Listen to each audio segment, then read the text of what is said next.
to the rationalinvestor.com's daily brief. The answer to your question is learn the goddamn process, trade your trading plans, don't take too much risk on any one trade, and just let yourself get rich. Hello again, everyone. Welcome back to our frivolity, the daily brief here at TRI. Just getting my head on straight. There's the camera. Hey, how's it going? I'm talking to you. Anyway, I hope you enjoy the edutainment. We don't really have a lot of viewers. Sure would love to be able to get the viewership of this channel up. I actually did a fantastic little mini tutorial on Foggenbaums. I don't know, Chris, were we gonna maybe put a one of those little clips or something together? That would have been I haven't even really looked, but maybe you've already done it's out. Put it out yesterday. Yep. Excellent. So I'll go check that out afterward. Man, I love the content of this channel. I just, for some reason, we're doing something wrong. But anyway, it doesn't matter. Let's get on with the show. Let's see whether we can make a positive difference in your guys' lives. You know, sadly, unfortunately, when it comes to the cryptoverse, I've been playing this game an awfully long time, and I've literally been watching tick by tick by tick every single day since, I guess, about 2014. And of course, teaching tons of people how to build trading plans and figure out how they can get in touch with who they are as an investor, and what's the best way to approach the market. So, but I guess the point I'm making here is usually that May-June period is a bit of a pain in the butt. Also, too, usually though, through the summer months, we usually have a pretty good altcoin, shortcoin, pump kind of market. But we got to get from here. Technically, we're still in spring to there, comfortably into summer. And I think that usually happens about, the transition usually kicks in somewhere around the first or second week following the July 4th holiday weekend down in the States. So I don't really see a heck of a lot of change to that. I don't think this year is any different than any other year. So you're just going to have to be patient. The good part about it is, the way that they bid prices up here, we knock them down here for the next couple of weeks, then we just do it all over again.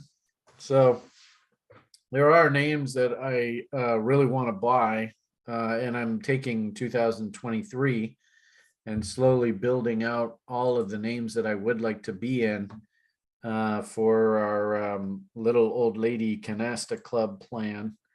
I don't know whether the Canasta Club members are actually executing and following through their plans. I hope they are. Chris, are you still nibbling away on names that you want to be long heading into this next cycle? I am. Good. I know Eddie. Eddie came on the show. He's also part of that club. He came on the show on Fridays a week or two ago and showed us his fantastic plan. So just slow and steady wins the race. I'm up to 31 names now. I just picked up some Chico Crypto. He loved this name a while ago, Energy Webs. And I was looking at the chart and it's just so pretty. And actually a site member helped me get this position through DeFi. So thank you very much, Mr. Sticks. So anyway, just slowly accumulating away, buying, not huge numbers, $250, $200, $300, $175, $250, just slowly building these positions up. Did take a sizable bite out of this UBIC. I think it's fantastic down here, and it's kind of funny. I'm actually I think I'm growing into. Oh, Jesus, I missed a cool trade there. Well, we could talk about that later. But I'm really growing into my persona. You know what? This reminds me of my persona here, wherever I can find it somewhere. Where's the best place to show you how I actually get to, actually not the lounge. I want the library. There we are. this Twitter feed actually is run by Josh. And actually interesting to see the followers are just stalling out here. I mean, everybody should have that image in their journals. And I suppose also too, a lot of the crypto kids are going to be under a lot of pressure. Not because of anything that's really wrong with crypto, but just all the FUD around the industry. I suppose we'll talk about that in a moment. I got to keep moving forward here. But what I wanted to just point out was did that deal, picked up a bit of UBIC down here at the bottom end of the range. And actually, I'm talking to another guy on the site. We have a bit of cash in an account. I'd like him to pick some up too, because I think it's good. There's money to be made there. Anyway, so one of the sweeteners of the deal here was they gave me one of their UBIC NFTs, and I'm kind of warming up to this guy. And I've said officially, if they take UBIC to new all-time highs, and maybe it's in 2025, 2026, I don't know. I doubt it, but what the hell? I didn't expect them to do what they did to Doge. Maybe Alan comes along and says, I want to officially own UBIC. I don't know. Anyway, I said that I would officially dye my hair purple, right? And you can see me. I won't take off my baseball hat because actually my hair looks just about like this guy's right now.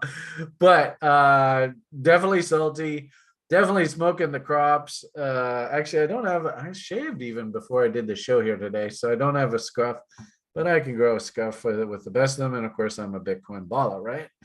Anyway, so I'm really growing into this persona. And I mean, is that not a crypto moniker? If you've ever seen one, the guy from Cabbage Coin, that's my hero. Guy's total asshole, blatantly want to steal money from you. Welcome to crypto. And there's Brian, UBIC NFT, salty old dog. But just try and understand, folks. I would never fall for this idiot's games. I mean, this guy's a stupid fool. And in fact, he got charged and all the whole damn thing. So if anything, consider these like polar opposites. This is, and that I actually like this, and this is totally off topic, and I'm sorry, I'll shut up after I make this statement with regard to all this. But this is like Rick and Morty, and this is Rick, but this is Trader Rick, right? Rick and Morty, of course, he was Mr. Scientist, and of course, smarter than a whip. I tell you, I don't think there's many people in this world that can outtrade me. It's just the problem is I have to get serious. I just quit. I just sort of flounder around and don't take this too seriously. But when I want to be serious about it, I can have a lot of fun and make money from trading. But anyway, the point of the matter here is that it sure looks to me like a Rick kind of reference for an old salty trader dude.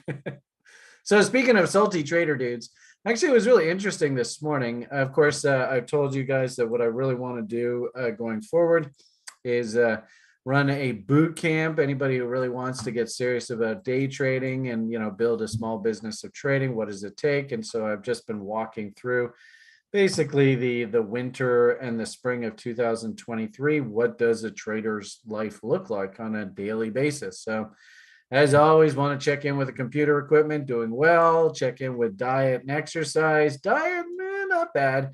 Exercise, oh God, it sucks getting old, man. I tell you, it's not fun. But anyway, and doing my push-ups and my squats and my sit-ups, although I pulled a muscle in my stomach. So the sit-ups are like really hard right now. And sleep is always a challenge for me these days. Anyway, had another sort of challenging night, so I didn't get up at like the 4:30 kind of idea to do these opening range trades back east. So I missed the opening range trade, although I noticed, and this is one reason why I don't know whether I really like the opening range trade or not. I mean, it's completely hit and miss. So this is like 2 days in a row where all they did was, they washed one side and then quickly stopped the opening range trade out. And you start the day down like, because it would be two contracts of down 24 ticks. And it's like, that's not the way I want to start my day. But I did commit to following the setup and tracking and logging the data. And it's okay. I mean, there's some days that are good winners, some days that are, good. I think honestly that if we find a setup that we really like and we really focus, that we can get up into that 60, maybe high 60% win rate. And I'm noticing that since I've been doing this plan and logging the data, that we're getting up into that, good 60, 70% win rate. And the bottom line here is the trade location. And this is what I always teach you guys. So I might as well eat my own damn cooking. But trade location is the key here. And the key with, taking these setups, L-tangonators, bots, whatever, is that you have to have the higher time frames agree with trade location. So when I started this morning, just to illustrate my morning, load up the 4-hour crude chart, and we're in no man's land. So it doesn't surprise me that the opening range trade kind of floundered, because we were just, I call this a moving average sandwich, and we could easily bounce back and forth and no sort of discernible direction right away. If anything, a little bit curious, did we actually trade down into this level? And if we haven't yet, does that mean that I should really wait for this level before I even think about buying, especially with my recent love affair of Feigenbaum levels? So nothing to do in crude. Ironically enough, I've often talked to you guys about how crude and gold often move in opposites. And I might argue that we had a pretty big dead cat bounce back into resistance. But again, moving averages, I like to trade at the extremes. I'd be more than happy to buy some gold down in here. Be more than happy to sell some gold up top here. Right there, there's nothing for me to do. So that brings us to the stock market. Now, the stock market was really interesting today because I believe Colonel Mustard did it in the drawing room with the candlestick. But I also believe that we're at a pretty darn important level here. I was barking in social media about this recently. I don't know whether I drew my lines correctly, so I got a little chastised by the audience, which is fine. That makes sense. I got to do this stuff right. But this megaphone here now looks pretty damn legit.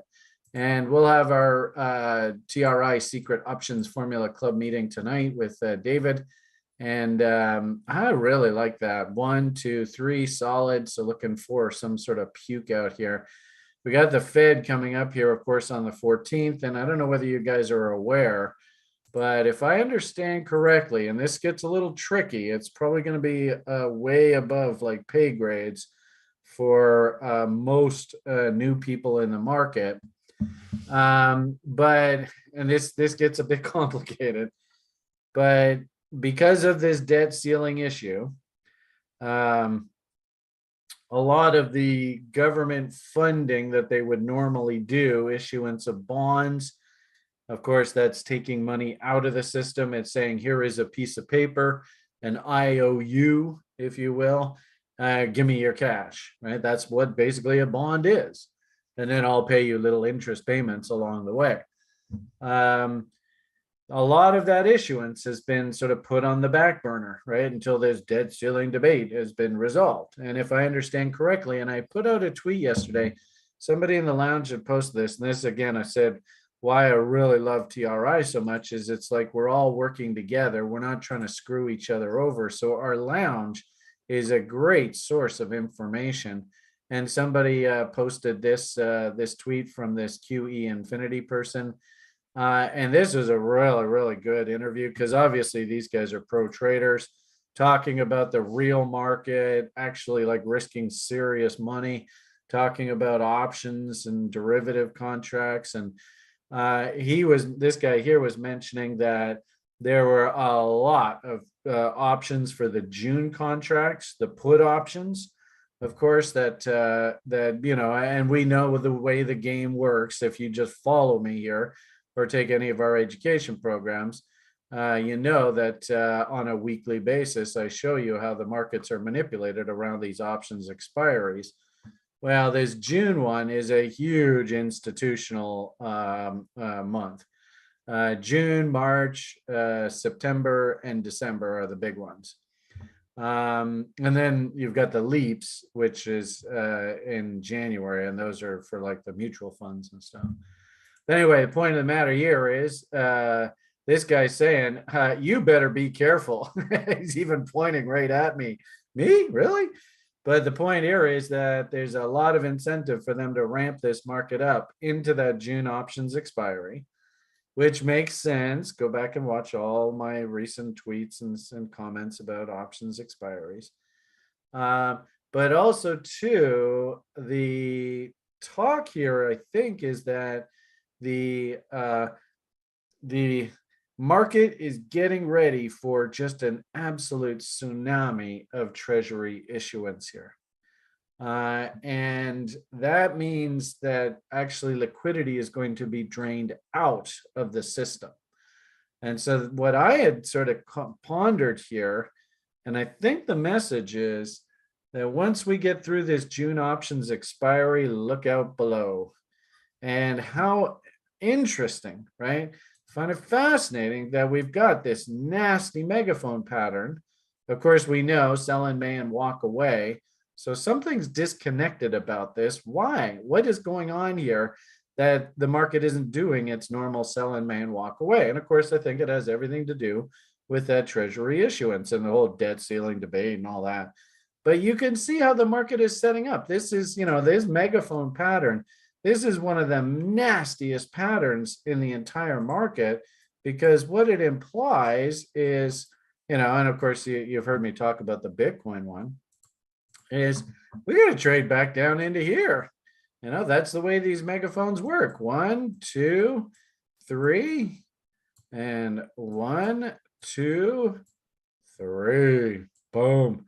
And notice there's the 200 SMA on the daily chart. So that would be normal anyway. So be careful, folks. Methinks there's trouble brewing. It's interesting too how we had a couple Foggenbaum levels floating out up top here.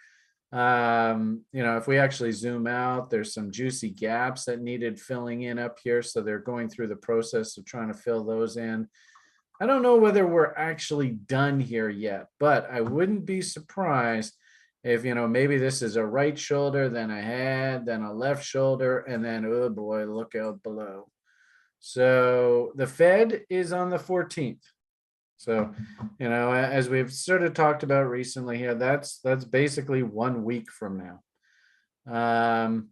And then we've got the big June options expiry on the 16th. My hunch is that there will be sort of a knee-jerk reaction out of the gate, boom, on the Fed. But then mysteriously, you happen to see that the market claws its way back up into topping levels into that Friday because of the options expiry. And then the official word is Janet can start issuing bonds like they're coming out of her butt following that June 16th. Also notice too, I think it's important, and liquidity is going to be found from a whole bunch of different places. So I did find it interesting that, for example, Apple Computer, I think that they just went after a liquidity pool here. So notice we had this short working over the winter, took partial profits, stopped a scratch on remaining, got stopped at scratch, big fucking deal. It's just a trader's life. But what do you think the odds are that this is some sort of, and then we went after the stops and a total trap up there? I think so. That looks very dangerous to me. So, this might be a good example where on that Friday, the options expiry date, you might want to go and pick up a put on this thing. Because, that's basically just straight up. And if you were going to do things like measured moves, you'd probably say, well, that looks like an A to B. Clone that, C to D, and what do we call this level right up in here? Interesting little trivia for you. Boom, up there. So interesting how we ratcheted up, we gapped higher, came slamming down into, what do we call that? Anyone remember? Anyway, put it in the comments, right? And then all that kind of stuff, right? Hit the like button, subscribe, ring Colleen's bell. I wonder how Colleen's doing these days. Anyway, so I wouldn't be surprised if some sort of top develops off of that. That's called a PRZ, by the way, or potential reversal zone. And actually, we can even measure this 1.272. might actually have been exactly that top there. But I do think that that was a liquidity pool that they went after. And I wouldn't be surprised if there's some sort of short trade setting up here. And we'll probably come back to this trend line here in the near term. And then we ask whether we really want to hold that. And if we don't, oh boy, down we go in earnest. We'll cross the bridge when we come to it. So I do like that this is some sort of topping window up here. I actually do like that a lot. Of course, if you do, kind of always keep hitting the wrong damn button on this thing. There we go. If you fancy yourself a day trader, of course, what I like to do, I showed you this off of the sheet. Didn't see anything in gold or crude this morning, but I am very interested in this level up here.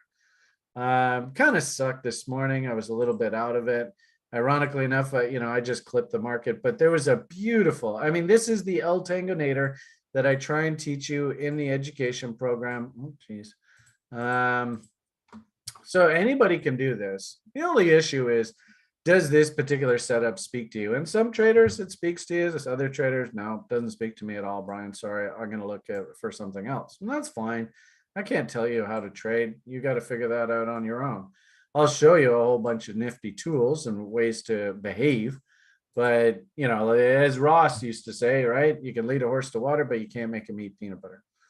Anyway, so the trade this morning, you can see pretty clear cut bear divs heading into basically the retail US. Actually, I guess retail opens. Retail opens all the way back here. So if anything, this is a really good analogy. I used to always say when I was a broker, don't trust the first hour of trading. So there is the retail open all the way down there, huge rally up top. First hour of trading, what do? They bring it back right back down against the original breakout level. Was a cute little short trade that set itself up. Nice little 3-bar fractal up here. Nice bear divs. Willie Stupid, basically L Tangonator, using the VWAP and the 200 SMA and the 50% rule and 2.618 as targets. That would have been a pretty good trade. 3.6 to 1 risk reward, but I missed it. Shit happens. It was interesting. We have one gentleman in the day trader room who's turned into one hell of a shark trader. And actually, if I'm not mistaken, I think he went and got funded at my old prop firm. That's how good he is. And he loves buying the VWAP. So this morning I was like, what the hell? Saw the dump, saw the reversal, market started to come back. And I was like, oh, fuck it. I'll buy the VWAP and just risk to the 50% roll. And I clipped the market for 18 ticks. It wasn't a bad idea. But a little bit outside my wheelhouse, but I wanted to practice. I wanted to try it. And sure enough, it worked out pretty well. Not my bread and butter, but hey, profit is a profit is a profit. Took 18 ticks from the market. Woohoo!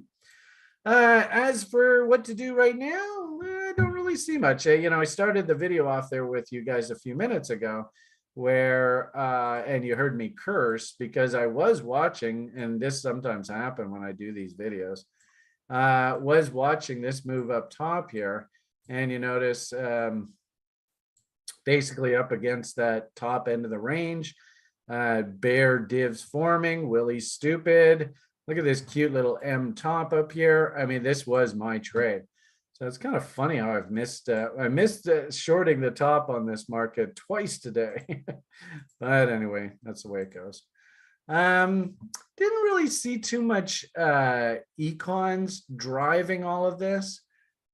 This feels a lot like, in fact, actually the crude oil opening range trade is, I did it again. The crude oil opening range trade, I think, is probably a good example of what this market is like. This is one of these we're hunting liquidity kind of markets. So you notice the opening range trade there this morning on crude, and I've seen this happen a couple days in a row, and I don't really like this. This isn't my style of trading, but you can see what they did here this morning. There's your opening range. They took it up. All right, everybody go long, and then boom, slammed everybody out, literally right on the open. I hate when they do that. So come on, you. Suppose you could make the argument that they also took it through the lows. You might have gone short and boom, slammed you out on the other side there.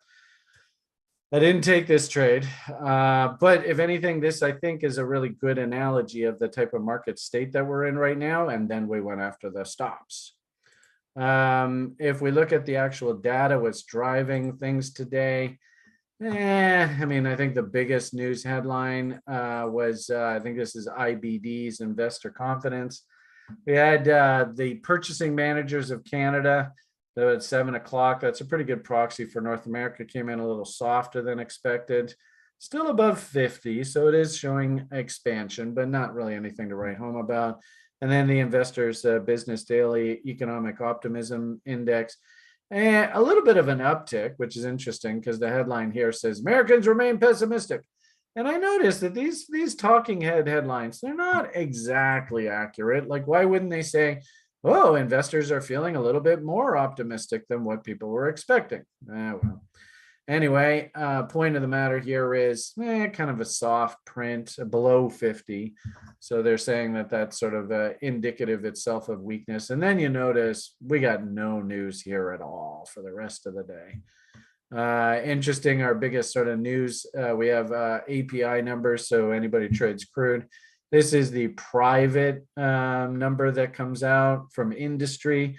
And then, of course, tomorrow you have the government numbers. Usually they're slightly different, but, if you trade crude, keep an eye on that.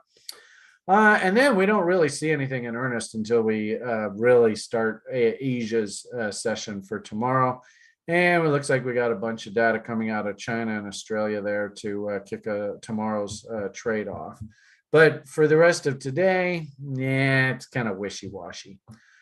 I suppose finish off this conversation. And I don't really like to show it on the free broadcast, so I'm not going to show you what the breadth is saying, but I think you all know breadth is very negative right now. So not a big surprise. Crypto's taking a bit of a pause. We are bouncing, which I suppose is good. I had said, I put out a tweet yesterday saying, don't be surprised, folks. We haven't seen a lot of volatility in the Bitcoin market in quite some time. In fact, downside volatility, it's been a while, right? It's been since November since we've seen some really serious downside volatility like these kind of days. So are we maybe a bit overdue? I kind of think so. At the same time, too, I also think, I was talking about Janet Yellen and the liquidity squeeze. That tweet I put out is just as relevant in the Bitcoin space as it is in the stock market. There is going to be a lot of liquidity that has to be taken out of the market. Could somebody who's, has to go and buy US treasuries because they're obligated to be a market maker, could they maybe go and sell some Bitcoins because they bought Bitcoins when they were supposed to? Buy when it snows, sell when it goes. And they're going to find the liquidity that Janet Yellen needs to go and sop up all this treasury issuance, and maybe hit the bid a little bit, maybe let some of these Bitcoins go that they picked up here last winter. Seems perfectly logical to me. I guess what I'm looking at, of course, is yesterday we had the big shock about CZ and the SEC, and then today they came back with news that they're going to go after Coinbase now. So we're going through the process. This is the FUD. This is all the sort of emotional triggers. I watched one lady yesterday, and of course, I don't quite understand it, but I think it's probably a function of the fact that they're so emotional and they're so, they know all the right words in social media to use, and they do all the right things. I'm terrible at this stuff. Josh probably watches this girl and goes, yeah, she's just firing on all cylinders. But the funny thing is she's just getting sucked up into the emotion of all this. And actually, I wrote a very long letter, and I was going to reply to the video that I saw on YouTube. And then afterward, I went, screw it. What's the point? Nobody's going to listen anyway. So just try and understand that there's a lot of emotion that's wrapped up in all of this. Yeah, there's the tweet that I put out. It's been a while since we've seen some serious volatility, but this is the time of year when this is supposed to happen. So you shouldn't really be surprised in May, June to see Bitcoin coming off here. It's a stunningly cliche. And then, of course, if you believe in things like fog and bomb and chaos theory, and then, where is appropriate trade location? You want to be buying against lows and selling against highs. I mean, everything on this chart makes sense. What we needed, though, was we needed some sort of catalyst, something. And of course, Gensler and all that crap is the catalyst. And I think I even put out a tweet to that effect, like, okay, well, there's your fundamental driver to knock this thing down. And, there's the 30 SMA, there's 2.618, there's candle body lows for trade location. There's a whole bunch of trap bears that would love to get out. There is trend line support all the way down here and trend line support here. So, and actually, I do find it interesting that if you sort of say, well, usually Bitcoin bottoms around the middle to the end of June, maybe first week of July, well, that would just basically be like right in there, which would be perfectly normal. Absolutely normal. So it is what it is. Obviously, altcoins took big punches in the nose. We had said that there's a fundamental driver on Cripple coming up here soon. So probably if you want to watch sort of like industry developments, if this actually goes and fractals out like yesterday, this was the big shock event, right? Bang, shock. Ugh. But as I had said in the free videos, I think I did this yesterday, but I also maybe did it on the Broiler Chicken show. No, it must have been just yesterday. Is this one red candle actually a sell signal? And we did this on Bitcoin, but it's exactly the same thing on this Cripple.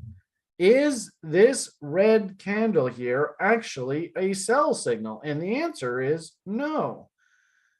You will generate a sell signal if this 3-bar fractal is confirmed with price actually moving through that low. If that happens, then this is a fractal and it means a technical failure in the market. So the irony of all of this is that there actually is no sell signal that was generated here. This is just nothing more than the market ran up into a fog and bomb chaos level and a whole bunch of chaos entered the market. And we're just asking now, are we still pointing up or are we going to actually officially roll over? And you might even just simply just draw a trend line off of these lows. And you notice that even now with this, you could have this thing come down, probe against that low, and then quickly jackknife back up above this trend line. Remember, we're not supposed to take a trade at that trend line. That is a very dangerous place to take a trade because this thing could either crank down, and if you're short, awesome, you win. But if you buy, you're toast. Or it could walk its way up this trend line. And if you shorted that, then you're toast. So my advice to you, and I think this is a good proxy to watch, I suppose also the Coinbase, but man, I've been talking way too long here. I should wind this up. But, for the purposes of this free video, I think you could probably use Cripple here as your proxy. So if Cripple does break down, we go through this low. What you want to really see here to justify actually shorting is, can I get market structure to come in after that break of that trend line on the other side of this trend line? This looks very suspicious in here, and I bet a lot of kids' hearts are going to be broken through this. So anyway, there's your comment about crypto, and I think this is a good sort of general proxy for the market.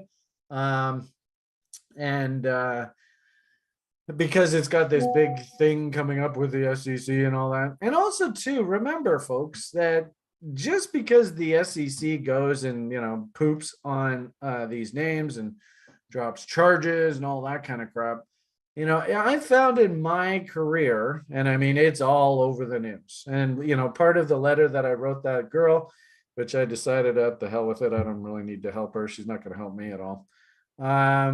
Part of the letter that I wrote that girl, and you know what I'm probably going to do is I think I'm going to tweet it out because I think it's just a generally good message to get out to people. You have to understand that the SEC is a political tool. Now, who's in charge of the White House? Because they'll be in charge of the SEC. It's part of the executive branch down in the States. A Democrat. I don't know. Have you seen Mr. Biden's thoughts on crypto? Have you seen Elizabeth Warren's thoughts on crypto? So just try and connect the dots here. And the irony of all of this is that I would not be surprised if CZ is already getting a fund together. Somebody on the site told me that they heard somewhere that he was already putting together a fund to pay off. Basically, this is just going to be extortion. Is it an accident CZ took off to Hong Kong? Do you think the Americans are going to be able to go into Chinese territory and arrest somebody in China? I don't think so, because remember, Hong Kong is now inside China. I don't think that's an accident. So he's kind of safe from, like extradition. And my hunch is, this is, I think, the biggest message to take out of this. And this is what I said to one of my buddies on Twitter. Yep, I know. Okay, so we'll just finish off this video with this comment. I believe Mr. Mo here and I were chatting a little back and forth. He came out with a statement. Unfortunately, the US is set on killing crypto in the US. I don't think that's the case at all. I think this is a case of who's got a bigger dick and who's pushing their weight around our society here. Remember BlackRock, and the guy's name's Fink. I mean, come on. If that isn't enough of a tell. Joey Diamond. Do you think Joey Diamond's gonna let CZ eat his lunch? I've told you guys this repeatedly. I mean, Wall Street, these guys, they play for keeps. They play hardball. Oh geez, there's those damn crosshairs on my forehead again. Watch out. Can you see it? There it is. Oh, there he is. He's over there. Oh, what? He's gonna take a shot at me. Just kidding. This is serious, right? And I believe that what's happening here is the people that are in charge of the monopolies in the United States, they're just throwing their weight around. And I think this is just nothing more than monopolies are playing monopoly games. I've said repeatedly since the first day I've gotten into crypto, crypto is going to change our entire society. The entire fabric of the whole financial system will change because of crypto. Everything, whether it be stock settlement, well, you hear me talking about derivatives and options, that will all be blockchain going forward. Insurance, like I said, stocks, mutual funds, the whole damn thing, everything is going to be crypto. So this is we're talking trillions of dollars on the line.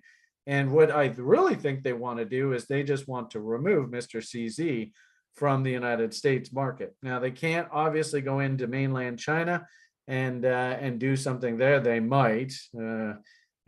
Oh, I find out CZ just happened to drink a cup of tea with plutonium in it. I think there's another world leader that likes to do that kind of shit. Anyway, the point here is that I believe that this is all about the monopolies securing their monopoly positions. And I guess the point I'm trying to make out of all of this is don't be surprised. The headlines right now are just meant to shock the public.